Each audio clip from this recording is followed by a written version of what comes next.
کن چیزوں کی ضرورت ہے تو آپ کو چاہیے کہ سر آرٹیکلز لکھیں, بتائیں حکومت کو کہ کیا کیا جا سکتا ہے تاکہ پاکستان کی معیشت کو بہتر کیا جا سکے. بالکل جو آپ کی باتیں میں سمجھتی ہوں کہ آپ مزید اس کے اوپر انفسائز کریں, عوام کو, حکومت کو بتائیں. صحیح, بالکل کرن آپ بات کر لیں, مجھے بات کرنے دیں.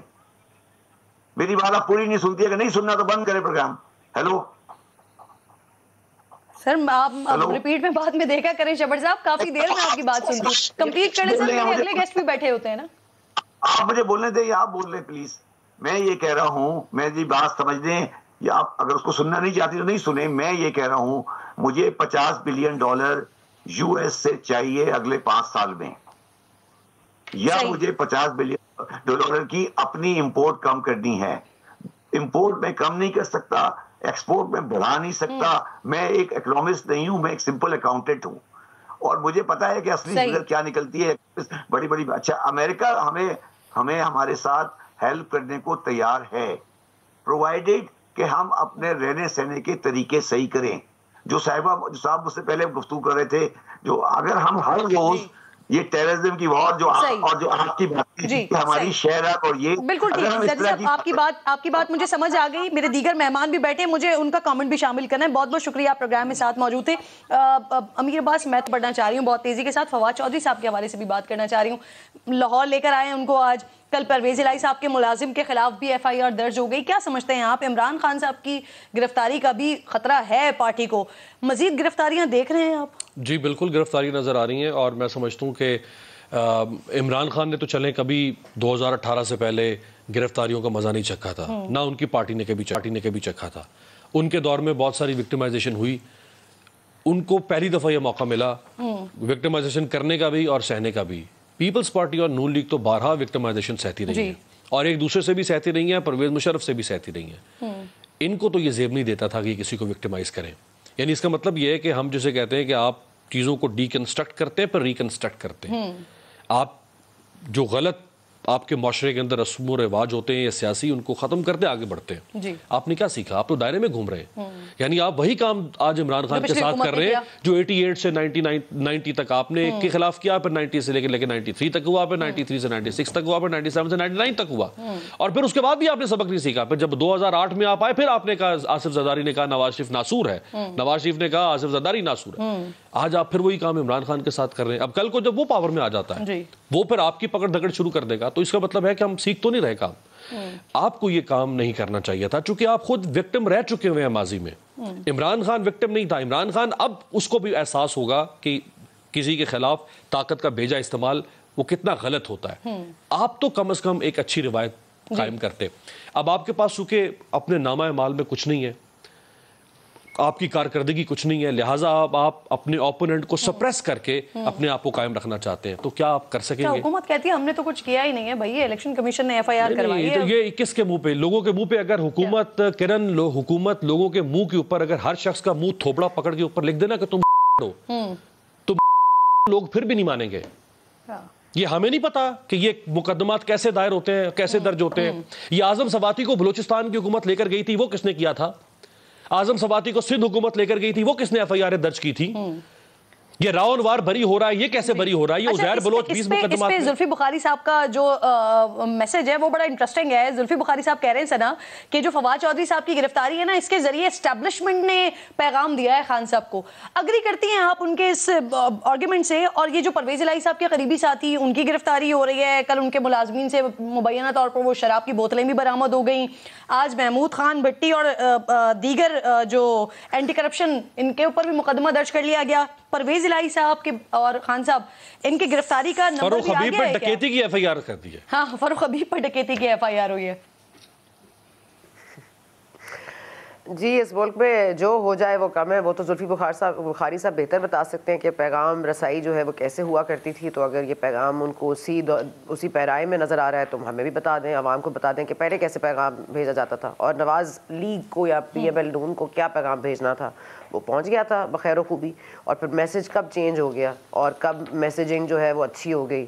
کب لوی ڈوی ہو گئی اور کب معاملہ ٹھیک ہو گئے وہ بھی ہمیں بتا دیں. وہ پیغام رسائی کب عمران خان سے ختم ہو کے وہاں شروع ہوگی لندن میں, ذرا ہمیں یہ بھی بتا دیں. تو میرا خیال ہے ہر چیز کو اسٹیبلشمنٹ پہ مل دینا مسئلہ کا حل نہیں ہوتا, لیکن مسئلے کا حل یہ بھی نہیں ہے کہ آپ کسی کو بے دریغ بولنے ہی دیے چلے جائیں, چاہے آپ کسی کو بھی دھمکائیں, چاہے آپ کسی کو بھی مطلب کسی کے گلے پر بھی ہاتھ ڈال دیں, آپ کسی کی بھی عزت کو والیا میٹ کر دیں. آپ اب زرداری صاحب کے خلاف اتنا بڑا آپ لگا رہے ہیں الزام, آپ کے پاس ثبوت ہے؟ فواد چودھری صاحب کے لیے میں بالکل آئی ٹوٹلی اگری کہ ان کے اوپر یہ کیس بالکل نہیں بننا چاہیے تھا, لیکن مجھے صرف یہ بتا دیں کہ ان کو خاموش کرانے کے لیے اس ملک میں کون سا قانون ہے جو ان کو اس بات سے روک سکے کہ آپ بیٹھے بٹھائے, کبھی محسن نقوی آپ کا فرنٹ مین ہو جاتا ہے, کبھی جنرل باجوہ آپ کے فرنٹ مین تھے, کبھی آپ کے ساتھ ہاتھ کر دیا زرداری صاحب نے, کبھی آپ کے ساتھ ہاتھ ہو گیا نون لیگ کے ساتھ, کبھی آپ کو پتہ ہے کہ کون پیغام رسائی کر رہا ہے. بھائی آپ اس ملک میں خاموش رہنے کے لیے کوئی قانون ہے؟ کسی کے منہ کے آگے کوئی خدا کے واسطے کوئی ٹیپ لگا سکتا ہے؟ عمران خان صاحب کا جو دل چاہتا ہے وہ بولے چلے جاتے ہیں, فواد چودھری صاحب کا جو دل چاہتا ہے وہ بولے چلے جاتے ہیں. تو میں اس پہ اگری نہیں کرتی کہ دہشت گردی کا مقدمہ چلے گا, لیکن خدا کے لیے کوئی مقدمہ تو بنے, کوئی تو خاموش کرا دے ان لوگوں کو. یہ بلا وجہ میں کیا صبح سے شروع ہوتے ہیں, شام ہو جاتی ہے نئے الزامات. آپ نے کبھی سنا تھا محسن نقوی کا نام پہلے؟ کبھی آپ نے سنا عمران خان صاحب کے منہ سے؟ لیکن پھر خان صاحب کی حکومت گرانے میں ان کا بڑا اہم کردار ہو گیا. بالکل سر, مجھے سیگمنٹ کو کلوز کر رہے ہیں, آپ اگر 10 سیکنڈ میں اپنا ورڈ. جی دیکھیں, جو ثنا کہہ رہی ہیں, فواد چودھری کی بھی زبان بندی کرنی چاہیے, عمران خان کی بھی زبان بندی کرنی چاہیے, لیکن اگر فواد چودھری سے زیادہ بڑی دھمکی رانا ثناءاللہ دے چکے ہوں, حال کی بات ہے, یہ ماضی بعید فار پاسٹ کی بات نہیں, حال کی بات ہے, اور رانا ثناءاللہ بن جائے وزیر داخلہ, عطا اللہ تارڑ دھمکی دے چکے ہیں فواد سے بڑی دھمکی, باشگاف الفاظ میں دھمکی کہ تمہارے نام لکھ لیے گئے ہیں, ہم نے سرکاری افسر تمہارے نام لکھ لیے ہیں, پھر ہم آئیں گے تم سے نمٹیں گے, اور وہ بن جائے وفاقی وزیر, ایک بن جائے وفاقی وزیر, ایک بن جائے دریش دروہی. یہ یہاں پہ پھر گڑبڑ نظر آتی ہے, یہ گڑبڑ نہیں ہونی چاہیے نا. جب یہ ہوگا تو پھر اس طرح کرے نا, اوور آل ہونی چاہیے. لاسٹ میں خاقان صاحب سر بتا دیجئے گا کہ کوئی کہیں پر آپ کو کوئی حل نظر آ رہا ہے, کوئی عوام کے لیے کچھ ریلیف نظر آ رہا ہے, یا آپ سمجھتے ہیں کہ ابھی مشکلات کے دریا ہیں جو پاکستانی عوام نے عبور کرنے ہیں؟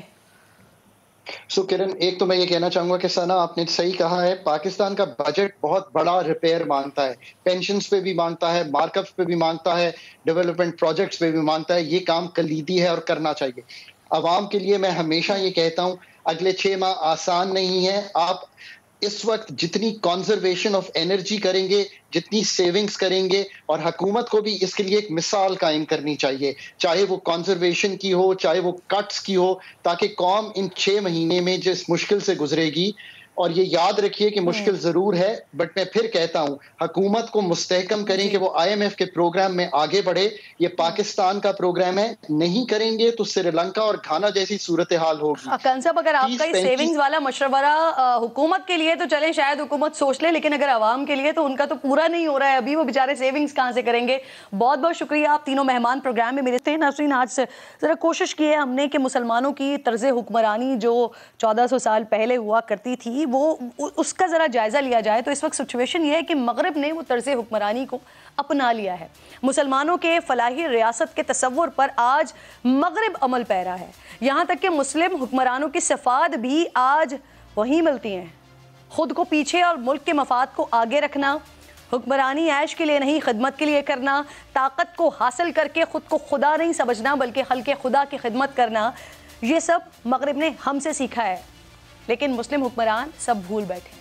افسوس کہ آج پاکستان میں کوئی ایک ایسا لیڈر بھی جیسنڈرا آرڈن جیسا نہیں ہے جنہوں نے خود کو حکومت کے لیے فٹ نہیں سمجھا تو تخت و تاج کو ٹھکرا دیا.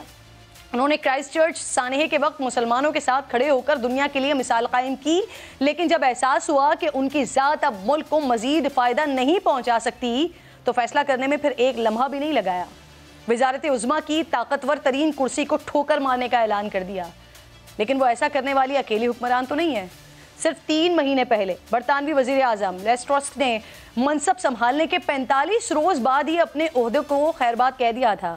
انہوں نے اپنے استعفے کا اعلان کرتے ہوئے کہا تھا کہ وہ عوام سے کیے گئے اپنے وعدے پورے کرنے میں ناکام رہی ہیں. صرف برطانیہ میں ہی اگر میں دیکھتی ہوں نا تو چند سالوں کے دوران تقریباً 6 وزرائے اعظم صرف اسی لیے مستعفی ہوئے ہیں کہ عوام سے جو وعدے کیے تھے وہ پورے کرنے میں ناکام رہے تھے. یہاں تو سالوں تک حکمرانی کرنے والے بھی کہتے ہیں کہ انہیں وقت ہی نہیں دیا گیا.